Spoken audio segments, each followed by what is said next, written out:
Bonjour mes frères et sœurs dans le Seigneur, Shalom. Je viens encore ce matin continuer notre étude dans le livre de Marc, chapitre 14. Nous allons nous entretenir au sujet de la Sainte Seine. Et la première alliance et la deuxième alliance que le Seigneur traitait avec nous. Amen. Je vais commencer d'abord dans le livre de Marc chapitre 14 verset 12. La parole de Dieu dit ceci: le premier jour des pains sans levain, où l'on immola la Pâque, les disciples de Jésus lui dirent: où veux-tu que nous allons te préparer la Pâque? Et il envoya deux de ses disciples et leur dit: allez à la ville où vous rencontrerez un homme portant une crèche d'eau, suivez-le. Amen. Nous voyons, mes frères et sœurs, ce verset nous indique la cérémonie qui devait avoir lieu les jours qui précédaient, c'est-à-dire la Pâque, qui a été instituée par Dieu pour se souvenir de l'alliance que Dieu a traitée avec le peuple de Dieu, c'est-à-dire Israël et Juda. Et nous savons, comme l'histoire le dit, le jour où le peuple sortit de l'Égypte, Dieu avait demandé d'immoler un agneau et il devait le manger le premier jour. Il devait oindre le sang là sur les linteaux de leur maison. Et lorsqu'ils ont quitté l'Égypte, ils sont rentrés à la terre promise, ils ont continué à célébrer la Pâque. Donc, c'est sous cette volée-là que Jésus partait également pour aller s'apprêter pour y aller participer également à la Pâque qui devait avoir lieu les jours qui suivaient. Nous n'allons pas trop se focaliser là-bas, mais c'était juste un verset d'introduction. Allons dans le verset 10, Marc chapitre 14, le verset 18. La parole de Dieu nous dit ceci: pendant qu'ils étaient à table et qu'ils mangeaient, Jésus dit: je vous l'ai dit, en vérité, l'un de vous qui mange avec moi me livrera. Ils commencèrent à s'attrister et lui dire l'un et l'autre: est-ce moi? Il a répondu: c'est l'un des 12 qui met avec moi la main dans le plat. Amen. Gloire à Dieu. Donc ici nous voyons, mes frères et sœurs, comment la préparation de l'arrestation du Seigneur il est déjà en train de montrer le chemin de l'histoire de son arrestation et de sa trahison. Et voilà qu'il fallait qu'il y ait quelqu'un parmi eux, parmi ces 12 disciples, qui devait être à l'auteur de son arrestation. Sinon, sans cela, il devait être impossible vraiment de mettre la main sur le Seigneur.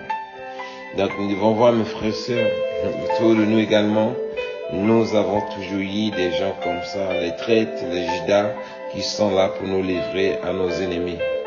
Mais si c'est la volonté de Dieu, nous ne craignons pas. Mais si c'est pas la volonté de Dieu, faisons attention, parce que nous ne savons pas qui avec lui nous dormons, nous mangeons ensemble. Il y en a plein, ce genre de type de personnes au milieu de nous. Il y a plusieurs Judas, ils sont là pour accomplir le ministère de Judas. Dans le livre de Jean, chapitre 13, le verset 18 à 26. C'est un peu là, mais je suis obligé de rentrer parce que c'est bon de comprendre souvent la parole de Dieu lorsque nous la lisons. C'est important. Faire le saut montant, lire les versets bibliques, c'est bon, mais c'est mieux de rentrer, comprendre le texte pour avoir la compréhension de ce qu'on est en train de lire. Le livre de Jean, chapitre 13, versets 18 à 26. Là, ça parle de la trahison, comment Jésus lui-même, qui était Seigneur et Sauveur, qui est notre Seigneur et Sauveur, comment il va se faire livrer lui-même. Parce que, comme il a dit lui-même dans sa parole, lui-même dans sa vie, personne ne peut l'arracher. C'est ce qu'il a fait. Regardez bien ce que le texte nous éclaircit également. Je vais aller à partir du verset 18 jusqu'à 26. Ce n'est pas de vous tous que je parle. Là, le Seigneur parlait et répondait à ses disciples. Je connais ce que j'ai choisi, mais il faut que l'Écriture s'accomplisse.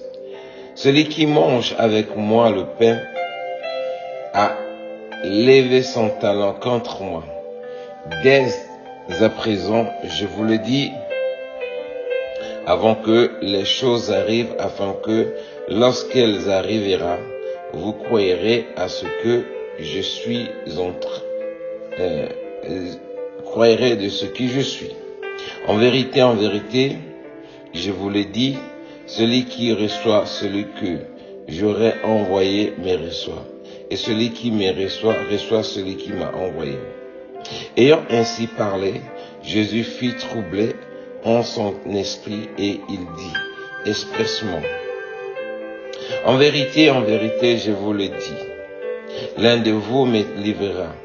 Les disciples se regardaient les uns les autres, ne sachant qu'il parlait. Un des disciples, celui que Jésus aima, était couché sur son sein de Jésus, sur le sein de Jésus. Simon-Pierre lui fit signe de main et demanda plutôt qui était celui dont il parlait. Et ce disciple s'étant penché sur la poitrine de Jésus, lui dit, Seigneur, qui est-ce?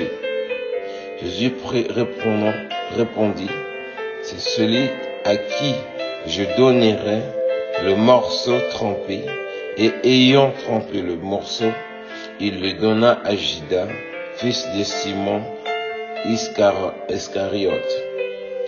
Dès que le morceau fut donné, Satan entra dans Judas.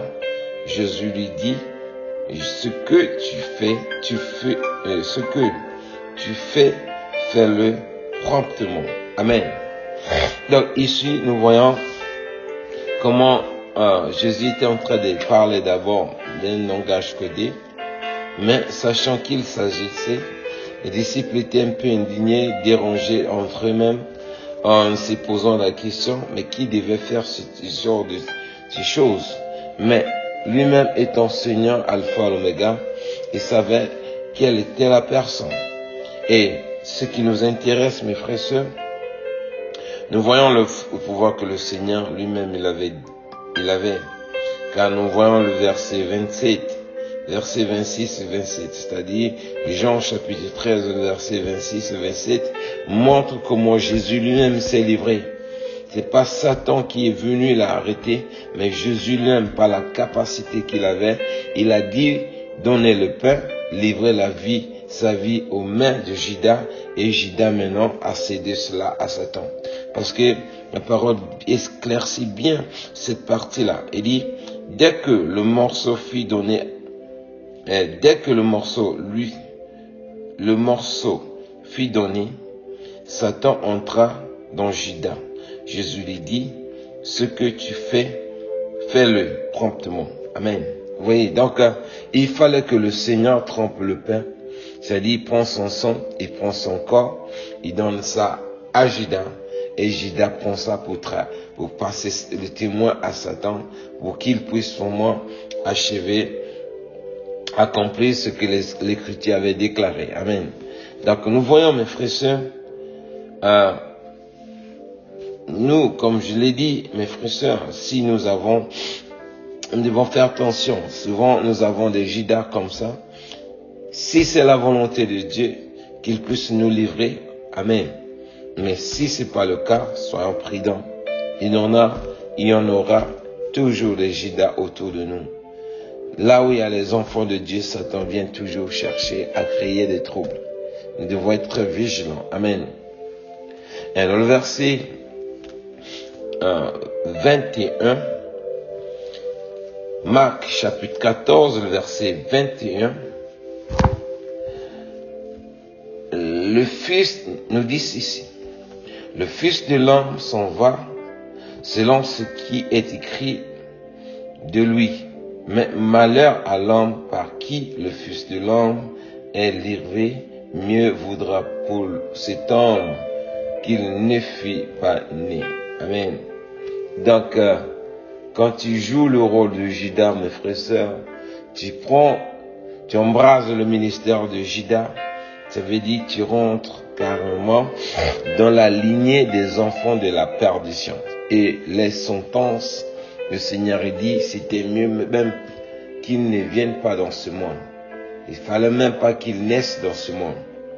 Donc quand tu joues le rôle de Judas dans les assemblées, parmi les frères, la parole de Dieu dit, c'était mieux vaut que tu ne naisses pas dans ce monde. Pourquoi?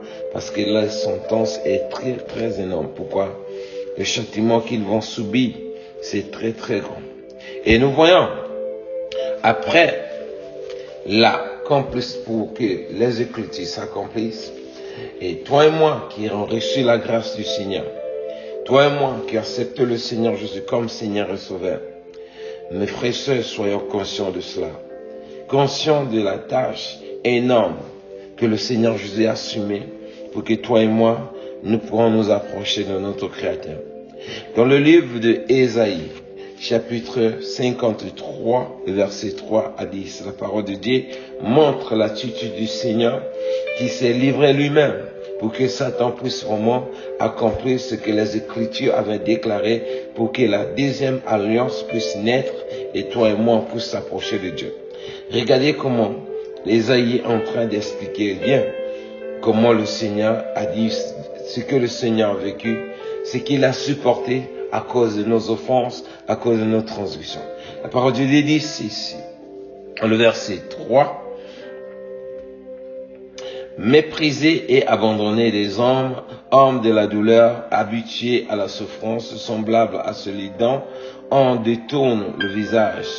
Nous l'avons dédaigné, nous avons fait de lui aucun cas. Cependant, ce sont nos souffrances qu'il a portées. C'est de nos douleurs qu'il s'est chargé. Et nous l'avons considéré comme puni, frappé de Dieu et humilié, mais il était blessé pour nos péchés, brisé pour nos iniquités. Le châtiment que nous lui donnons, la paix est tombée sur lui. Et c'est par ses meurtrissures que nous sommes guéris. Nous étions tous errants, comme des brebis, chacun suivant sa propre voie. Et l'Éternel a fait tomber sur lui l'iniquité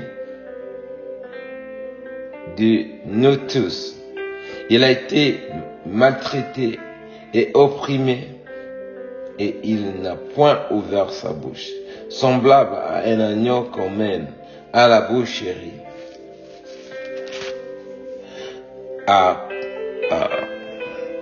un brebis mieux devant ceux qui le tendent. Il n'a point ouvert la bouche. Il a été élevé pour l'angoisse et le châtiment, et par ceux de sa génération qui a cru qu'il était retranché de la terre des vivants et frappé pour les péchés de mon peuple. On a mis son sépulcre parmi les méchants, son tombeau avec les riches, quoiqu'il n'eût point commis de violence, et qu'il n'y fût point de fraude dans sa bouche. Il a plu à l'Éternel de le briser par nos souffrances. Après avoir livré sa vie en sacrifice pour le péché, il verra une postérité et prolongera ses jours. et l'œuvre de l'Éternel prospérera entre ses mains. Amen.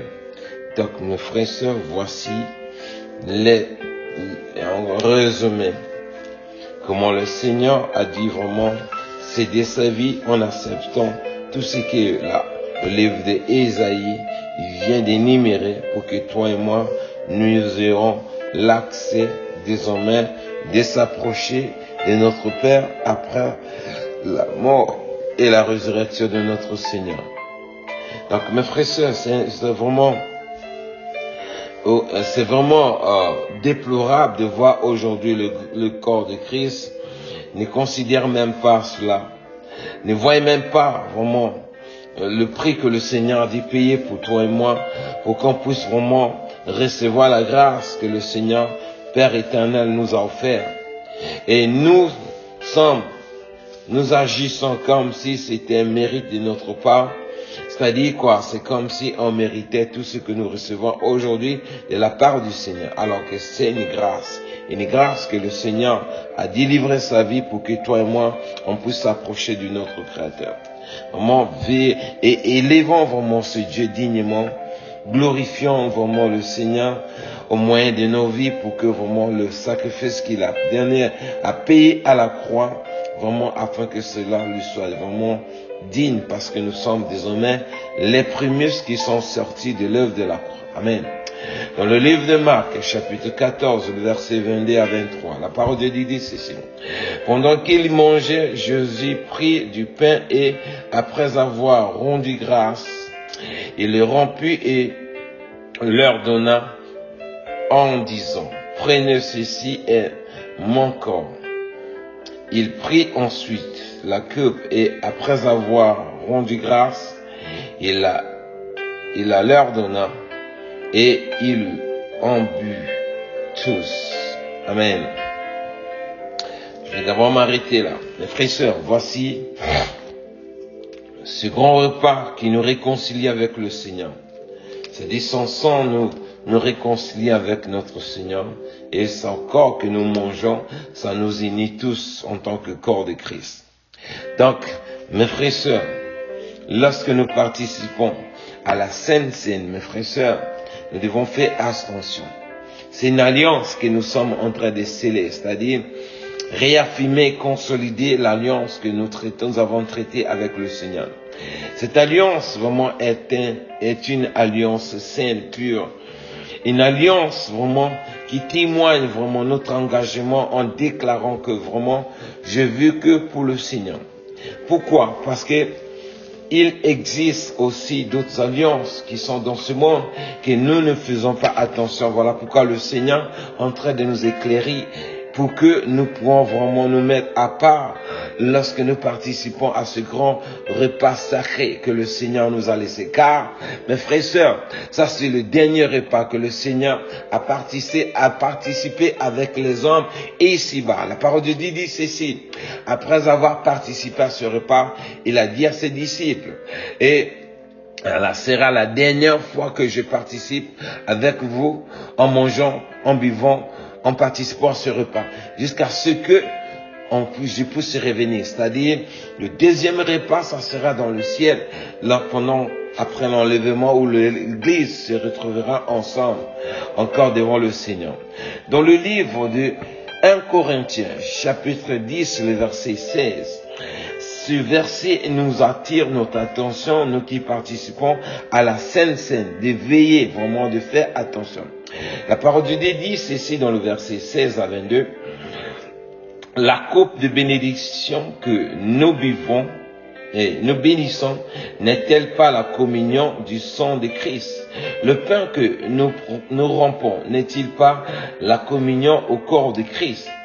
Puisqu'il y a un seul pain, nous qui sommes plusieurs, nous formons un corps, un seul corps, car nous participons tous à un même pain. Voyons les Israélites, selon la chair, ceux qui mangent les victimes ne sont-ils pas en communion avec l'autel? Que dis-je donc?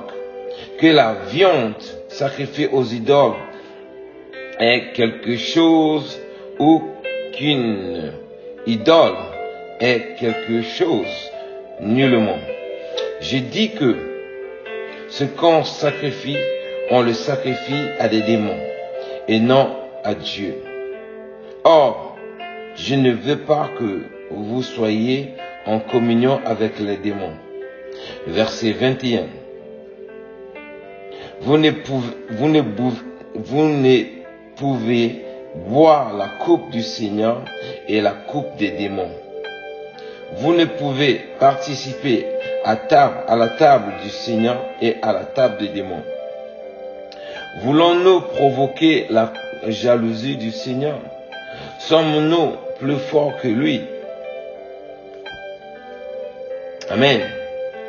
Donc nous voyons, mes frères et sœurs, lorsque nous avons accepté vraiment de donner notre vie au Seigneur et que nous participons à la Sainte Seine, nous devons faire attention. Il y a des rituels qui existent dans ce monde. Nous ne devons même pas faire partie de ces alliances-là, car ce sont des alliances démoniaques qui honorent le diable, qui séduit l'humanité pour que le Dieu de ce siècle puisse les aveugler. Nous devons nous mettre à part pour ne pas participer vraiment à des rituels qui sont en l'honneur de démons pour pouvoir révolter le peuple inciter le peuple à se révolter contre son Créateur.